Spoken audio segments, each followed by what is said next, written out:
여러분 안녕하세요. 기독교 SS 오늘은 성령 하나님이라는 주제로 여러분들과 함께 말씀을 나누고 싶습니다.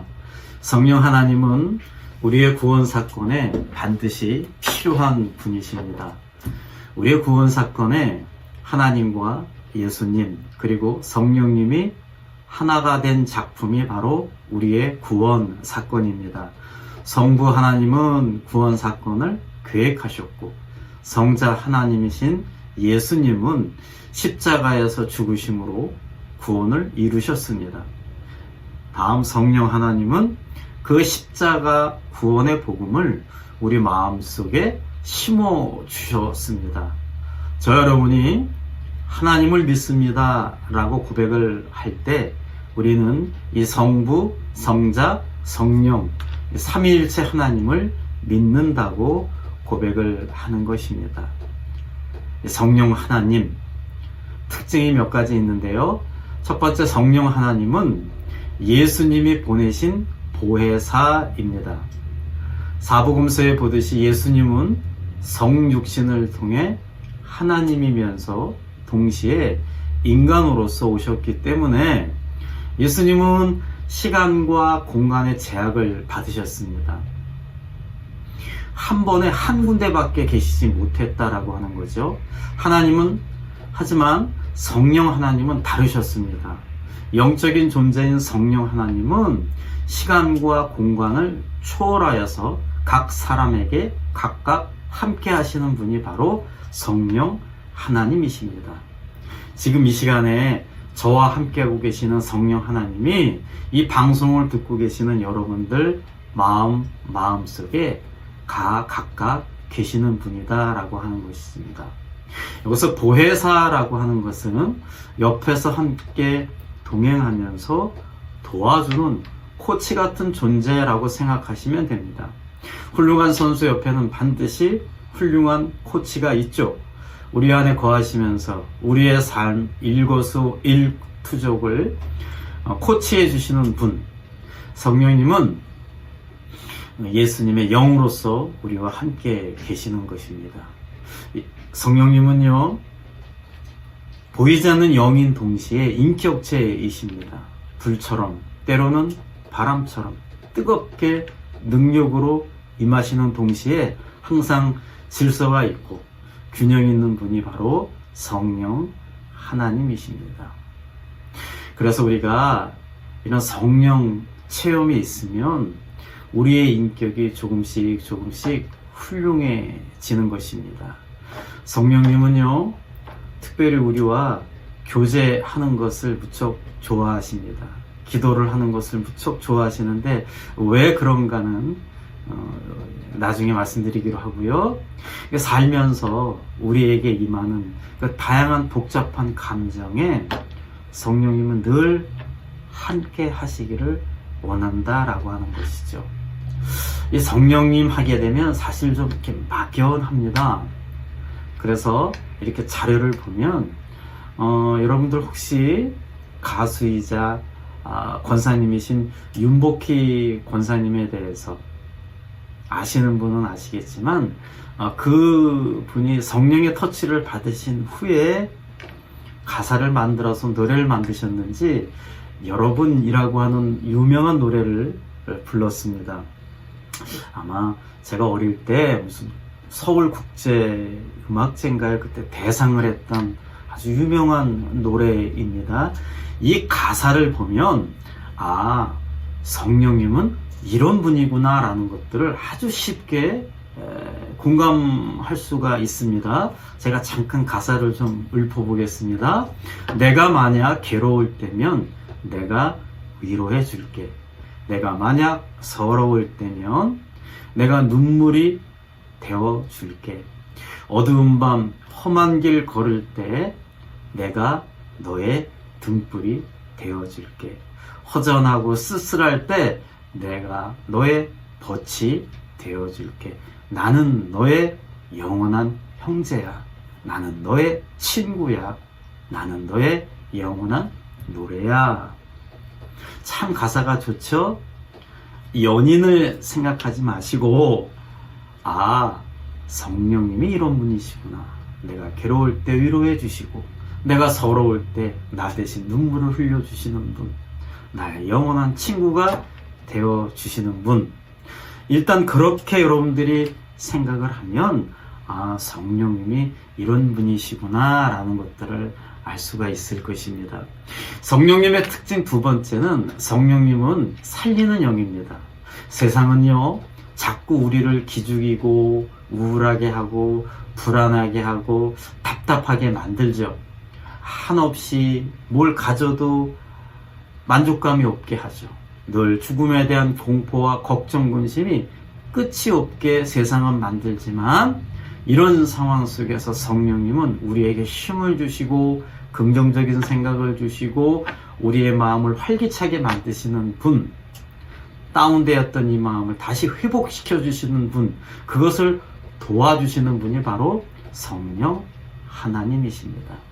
사람은 한계가 있습니다. 친구도 한계가 있습니다.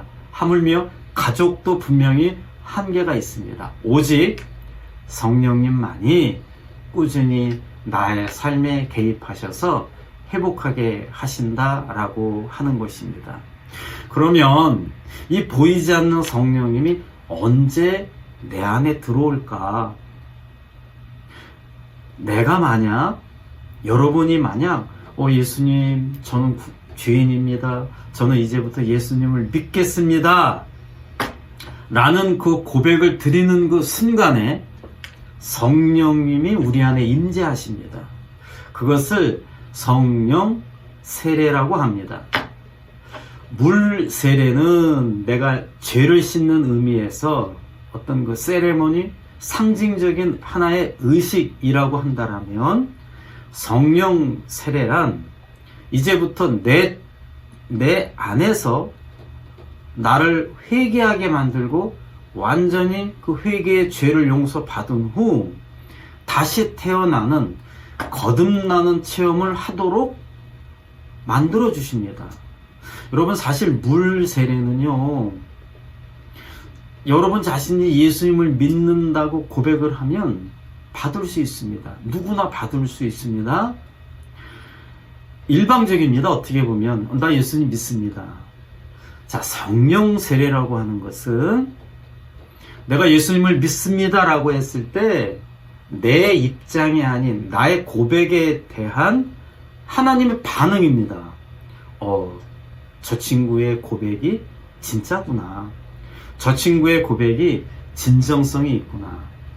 그러면 그때 하나님이 정말 일방적으로 우리들에게 주시는 게 바로 성령 세례라고 하는 것입니다.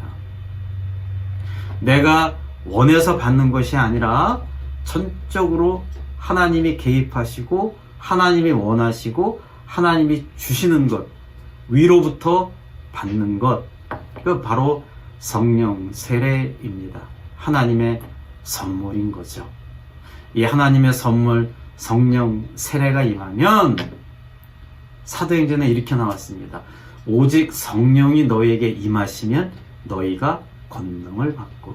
여러분, 교회를 다니고 또 아무리 도덕군자가 되어서 내가 이렇게 살아야지, 착하게 살아야지, 뭐 어떻게 살아야지, 그거 여러분이 다 경험했습니다. 그거 그렇게 쉽지 않습니다. 내가 아무리 다짐하고 내가 아무리 애를 쓴들 뭐 내가 나를 못 믿잖아요. 내 감정을 내가 컨트롤하기, 핸들하기 어렵잖아요. 여러분, 반드시 성령님이 여러분 안에 계셔서 성령님이 주시는 능력으로 해야만 가능한 것들입니다.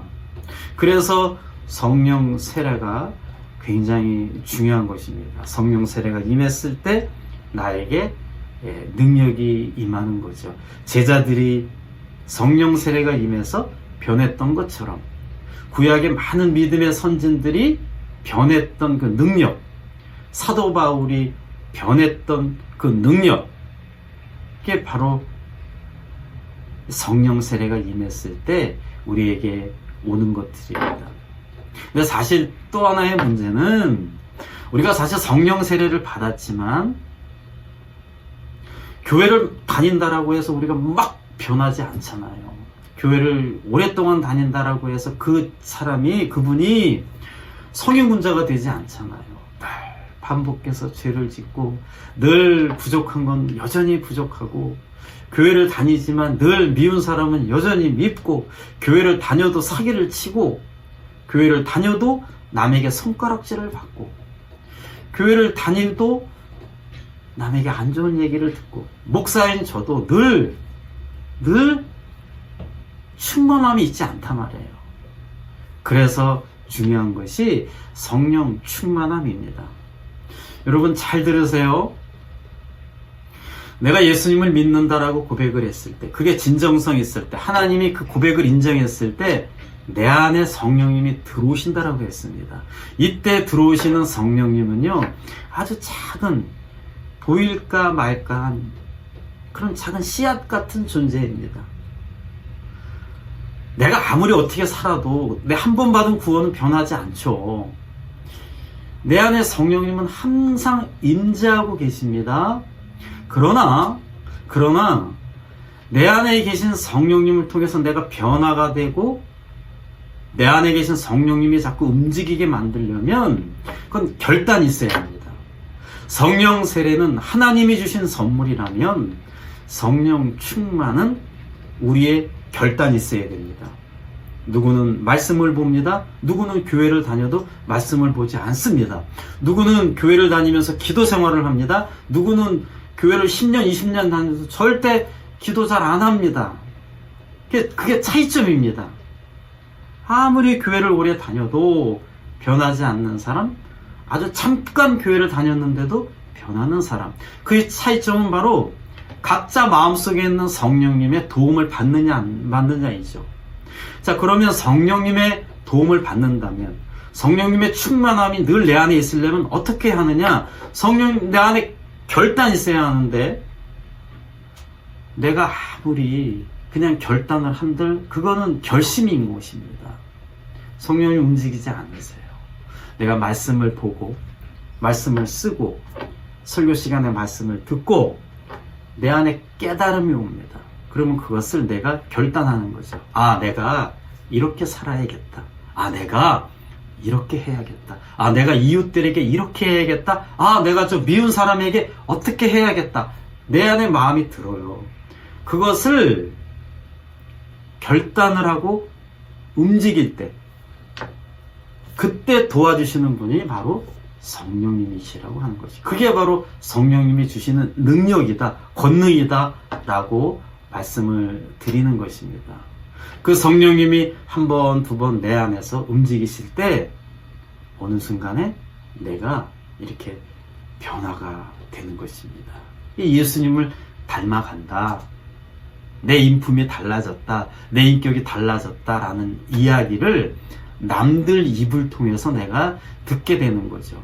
반대로 교회를 다니지만 말씀을 가까이 하지 않고, 교회를 다니지만 기도 생활을 하지 않고, 교회를 다니지만 결단이 없으면 내 안에 아무런 능력이 일어나지 않습니다.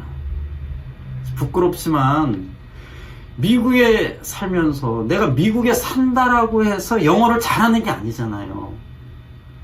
제가 저한테 지금 하는 이야기입니다. 제가 영어 공부를 해야 영어를 잘하는 거죠. 내가 미국에 산다라고 해서 저절로 영어가 잘 되는 게 아니잖아요. 내가 열심히 해야 영어를 잘하게 되는 거죠. 교회를 다닌다라고 해서 내 안에서 있는 성령님이 막 움직이지 않는다라고 하는 거예요. 그냥 성령님이 그냥 임재만 하고 계세요. 떠나지는 않으시지만 임재만 하고 계시는 겁니다. 여러분들 말씀을 듣고 기도 생활을 할 때 그러면서 결단이 그래서 제가 어느 목사든 제대로 된 목사, 제대로 된 교회라면 그래서 늘 말씀, 기도, 말씀, 기도, 말씀, 그걸 강조하는 이유가 여기에 있습니다. 여러분 사복음서에 보면 제자들이 막 활동을 할 때 어느 누가 귀신 들린 아이를 데리고 옵니다. 이 아이를 귀신을 좀 내쫓아 주세요. 제자들이 할 수 있을 것 같아요. 그래서 아무리 귀신이 나가라고 소리를 치는데 꿈쩍을 하지 않습니다. 근데 예수님이 오셔서 귀신아 물러가라 라고 했을 때 한마디 하셨는데 그 귀신이 물러나거든요. 제자들이요 은근히 속여서 불이 났죠. 그래서 예수님에게 눈치 보면서 살짝 물어봅니다.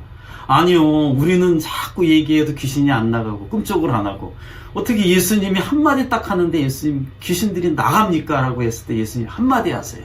너희들이 기도하지 않았다. 기도하지 않았기 때문에 너희들 안에 있는 그 권능의 성령이 움직이지 않는 것입니다. 우리가 게으르고 나태하고 그냥 교회만 다니면 저절로 다 되는 줄 알고 그거에 성령 충만함이 우리에게 없게 됩니다. 세상, 가정 열심히 해야 하죠. 우리 돈도 열심히 벌어야 하고 사업도 열심히 해야 합니다. 그러나 우선순위는 늘 기도와 말씀을 가까이 해야 하는 것입니다. 이게 꾸준히 말씀과 기도가 내 안에 있을 때 성령님이 꾸준히 내 안에서 크고 작게 움직이시는 것입니다. 그랬을 때 내가 하나님을 대하는 게 달라지고 사람들을 대하는 게 달라지고 나의 성품과 인격이 점점 달라지는 것입니다. 여러분, 구원의 확신을 가졌을 때 내 안에 들어오신 성령님을 가만히 있지 않게 하셔야 합니다. 성령님이 움직이게 하셔야 됩니다. 그러기 위해서는 여러분들의 말씀 생활, 기도 생활, 여러분들의 결단이 필요한 것입니다. 그리고 오늘 아침에 제가 카톡을 보냈을 때 이거 목사님 보냈으니까 들어야겠다. 이 마음도 성령님이 주시는 거예요. 내가 잘나서 내가 아니에요. 내 안에 계신 성령님이 이런 마음을 주시는구나. 자, 오늘 저와 말씀을 나누었습니다. 많은 말씀을 나누었는데 단 한 말씀이라도 여러분들 마음 밭에 뿌려져서 그래 내가 이렇게 살아야지라고 마음을 먹었다면 그 순간에 성령님이 이제 서서히 움직이실 거예요. 그러면 여러분들의 삶이 달라지는 것입니다. 여러분, 교회에는요 목사보다도 더 신앙이 깊고 넓은 분들이 계세요. 그분 저보다도 더 기도 생활, 말씀 생활을 잘하는 것입니다. 이게 우선순위가 없어요. 여러분들 이왕 신앙생활 하시는 거 여러분 안에 계신 성령님을 자꾸 움직이게 하세요. 여러분의 능력을 발휘할 때 성령님을 활용하세요. 그럼 가장 똑똑한 사장이 누굽니까? 가장 똑똑한 CEO가 누구입니까? 자기보다 더 똑똑한 사람을 잘 하도록 도와주는 거 아닙니까? 성령님이 그렇게 해요. 여러분 안에 계신 성령님을 가만히 있게 하지 마세요.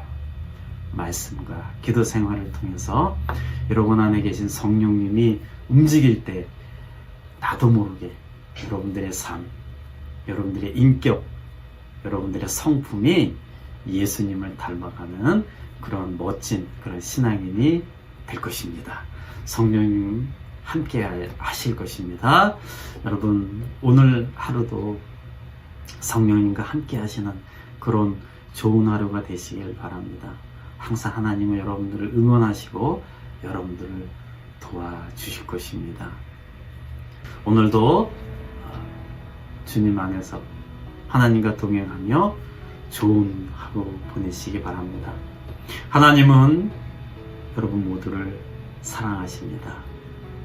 은혜 중에 감사합니다.